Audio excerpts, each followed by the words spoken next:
akan uji kelayakan teman kita dari Komcat Kogartap, bagaimana cara melepaskan tali ikatan.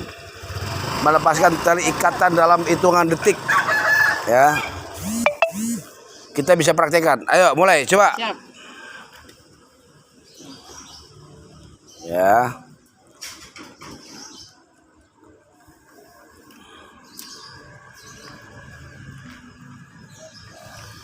Kita kuat ya, kita ikat kuat-kuat. Kita ikat kuat-kuat. Anggap aja dia mencuri, tertangkap dan diikat di pos untuk diserah terimakan kepada pemilik hukum, yaitu Kepolisian Republik Indonesia karena telah melakukan pencurian. Siap.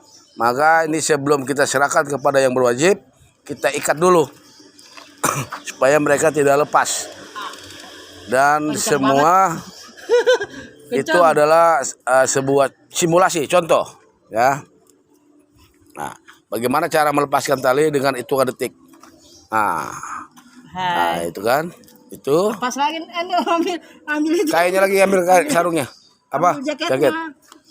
Nah, masih terikat. Aduh, kencang banget. Coba dua-duanya. Siap, Dan. Mantap. Satu lagi, Dan. Satu lagi. Siap, Dan. Dah, angkat jaketnya.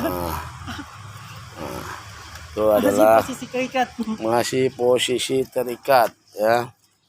Entah bagaimana caranya melepaskan dalam hitungan detik ini. Aduh. Tutup lagi nih. Tutup lagi. Tutup lagi. Coba dua-duanya ditutup, tangan dua-duanya diangkat. Siap. Nah, coba. Aduh. Halo. Inilah sebuah keunikan dari Komcat Kogartap Jakarta Pusat. Masih ada tali kita. Ya, oke. Terima kasih, Deng. Assalamualaikum warahmatullahi wabarakatuh.